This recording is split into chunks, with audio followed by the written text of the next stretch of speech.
பாட்டுலையே பிடிக்காத.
என்ன முக்கியமான நேரத்தில் வச்சிருக்கிறான் கொடியேற்ற மாதிரி அவன் சித்தம் ஏற்றுவானுங்க ஏற்பட்டுமா என்கிட்ட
அப்படி படிக்கிறேன்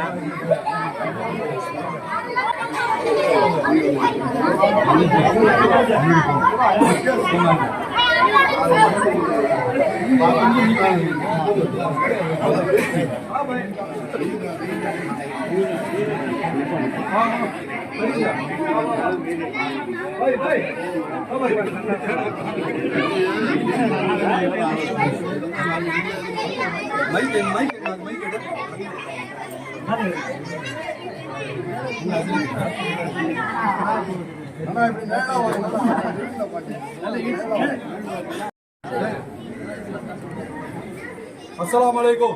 वालेकुम सलाम।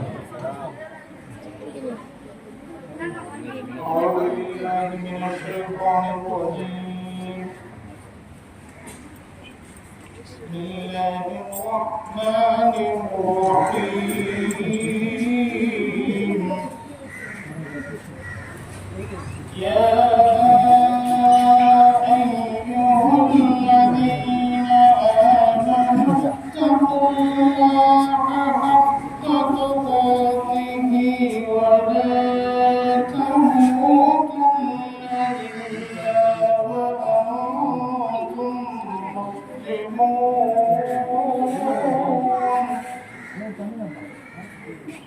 واعتصموا بحبل الله جميعا ولا تفرقوا واذكروا نعمة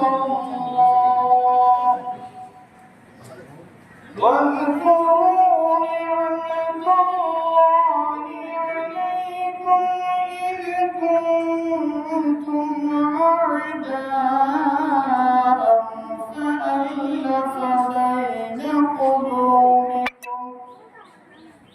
فألف بين قلوبكم فأصبحتم بنعمته إخوانا وكنتم على شفا حفرة من النار فأنقذكم منها كذلك يبين الله لكم آياته لعلكم تهتدون تكن منكم أمة يدعون إلى الخير ويأمرون بالمعروف وينهون عن المنكر وأولئك هم المفلحون صدق الله مولانا العظيم.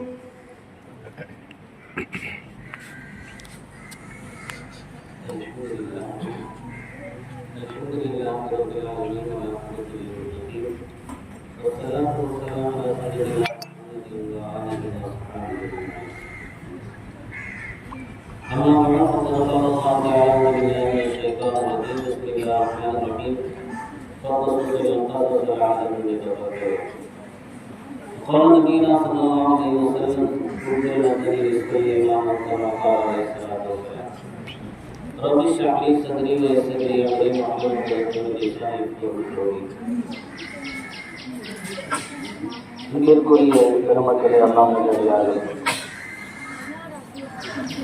28வது சுதந்திர தினத்தை சீரும் சிறப்பமாக நாடு முழுவதும் கொண்டாடப்பட்டுக் கொண்டிருக்கிறது. அல்ஹம்துலில்லாஹ்.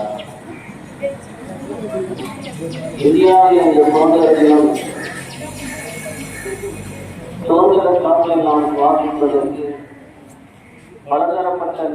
பலதரப்பட்ட மக்கள் மிகப்பெரிய தியாகங்கள் எல்லாம் செய்து இந்த வாய்ப்பு கொடுக்கப்பட்டிருக்கிறது. எனவே அதற்காக வேண்டி பல மக்கள் தன்னுடைய உயிர்களை தியாகம் செய்திருக்கிறார்கள், தன்னுடைய பொருளாதாரத்தை தியாகம் செய்திருக்கிறார்கள். அனைத்து விதமான வழிகளையும் அவர்கள் தியாகம் செய்து இந்திய திருநாட்டில் இந்த சுதந்திரத்தையும் நமக்கு வாங்கி தந்திருக்கிறார்கள். எனவே அந்த அடிப்படையில் இந்தியா சுதந்திர இந்தியாவில் முஸ்லிம்களுடைய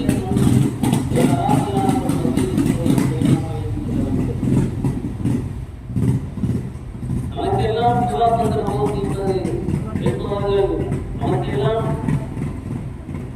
எல்லோருக்குமே தெரிந்தவர்கள்.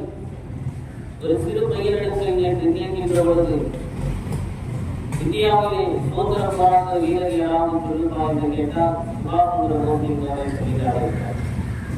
யாராவது முஸ்லிம்கள் யாராவது இருக்கிறார்கள் என்று கேட்டால் அந்த மாணவருக்கு தெரியவில்லை. எனவே ஒரு சுபாஷ் சந்திர போஸ் தெரிந்த அளவிற்கு அவருக்கு பின்னால் உறுதுணையாக இருந்து ராணுவ தளபதியாக ராணுவ புரட்சியை செய்த சுபாஷ் சந்திர போஸிற்கு ரங்கூனில் மிகப்பெரிய ஒரு மாநாட்டை கேட்கின்ற பொழுது உங்களுடைய பொருளாதாரத்தை நீங்கள் தாங்கள் என்று கேட்கின்ற பொழுது எல்லோரும் சேர்ந்து சொன்னார்கள், நாங்கள் 10% எங்களுடைய பொருளாதாரத்தை தருகிறோம், எங்களுடைய லாபத்தில் 10% தருகிறோம் என்று சொல்கின்ற பொழுது கோபத்தோடு சொன்னார், நாங்கள் எல்லாம் இந்தியர்கள் ரத்தத்தை 10% 20% என்று கணக்கு பார்த்து நாங்கள் ரத்தத்தை சிந்தவில்லை, நீங்கள் கணக்கு பார்த்து நீங்கள் தருகிறீர்களா என்று கேட்கின்ற பொழுது அந்த மேடையில் வயதான ஒருவர் வந்தார். கையில் எடுத்து கொடுத்தார் அல்லவா, 1 கோடி ரூபாய்க்குண்டான மதிப்பை சொத்தை அது சுபாஷ் சந்திர போஸுடைய கையில் கொடுத்த அந்த மனிதரை பற்றி சமூகம் பேசுவதில்லை. அந்த மனிதரை பற்றி சமூகத்தில் யாருக்கும் செல்வதில்லை. அவர்தான் வல்லல் ஹபீப் முகமது என்பதாக சொல்லப்படுகிறது. வல்லல் ஹபீப் முகமதை தெரிந்திருக்கக்கூடிய சுபாஷ் சந்திர போஸை தெரிந்திருக்கக்கூடிய அளவிற்கு பின்னால் இருந்து 1 கோடி ரூபாய் அந்த நேரத்தில் கொடுத்தார் என்று சொன்னால் எவ்வளவு பெரிய ஒரு சொத்தை அவர் கொடுத்திருக்கிறார் என்பதை நாம் சொல்ல வேண்டும். இப்படி நிறைய விஷயங்களிலே இஸ்லாமியர்களுடைய பங்கை மிகப்பெரிய அளவிலே அவர்கள் கொடுத்திருக்கிறார். எந்த அளவுக்கு என்று சொன்னால் இஸ்லாமியர்கள் உலமா பெருமக்கள் அந்த நேரத்தில் இப்படி ஒரு சட்டத்தை போட்டார்கள்.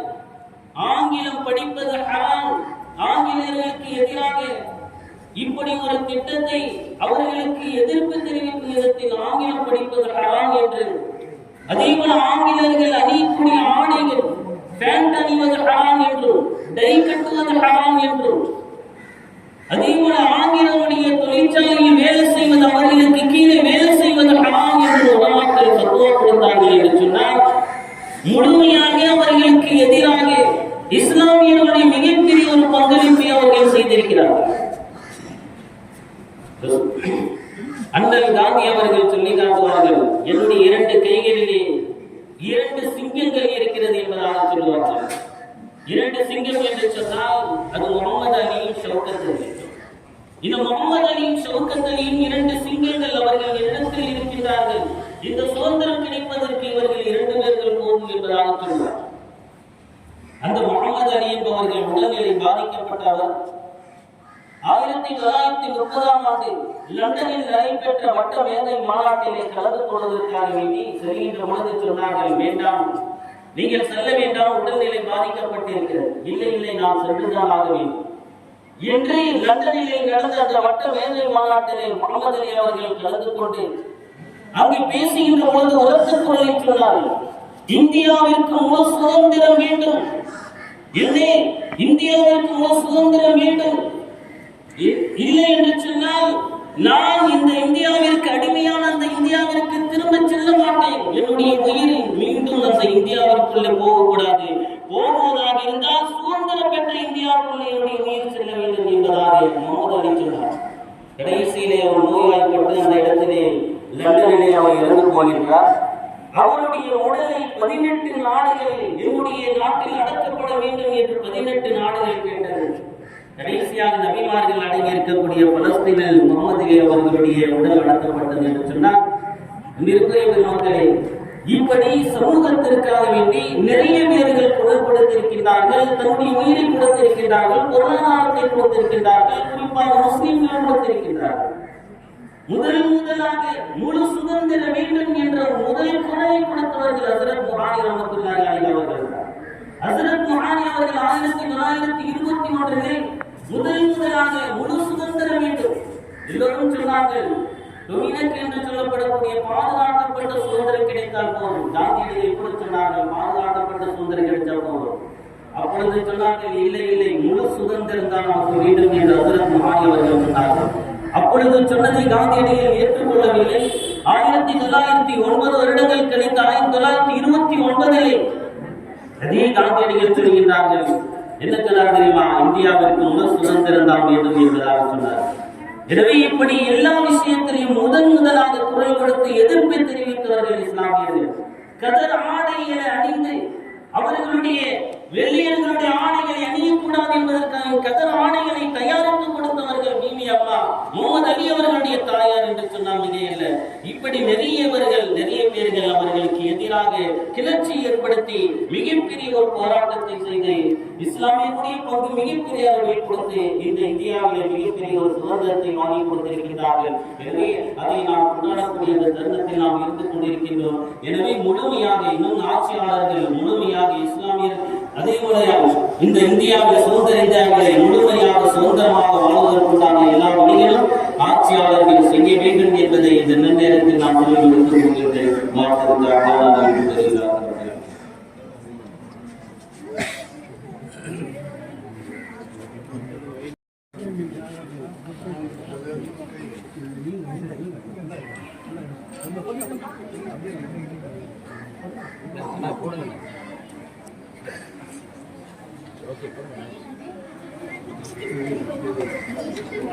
नारे तकबीर, नारे तकबीर, नारे तकबीर। இன்னும் மேல தூக்குங்க.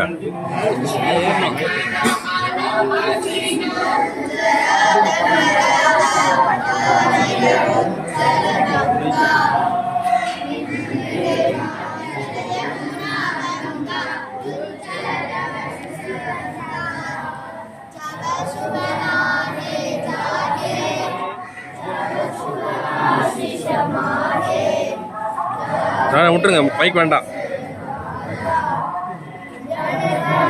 அண்ணா.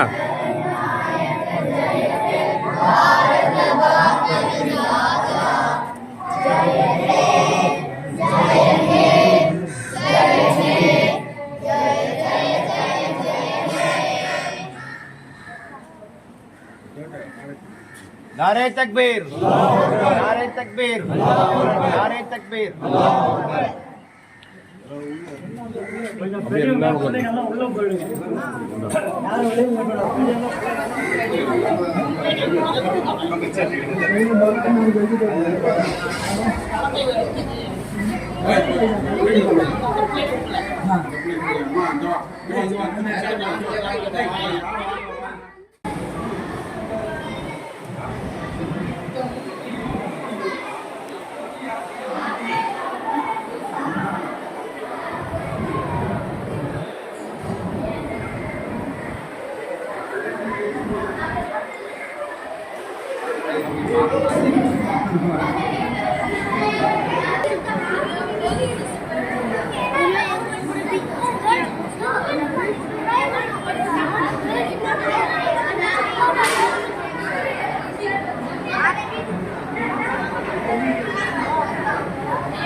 இதிலே சொல்லிடுவா.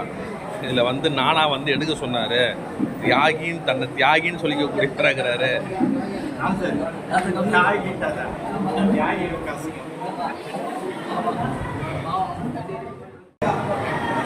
என்னடா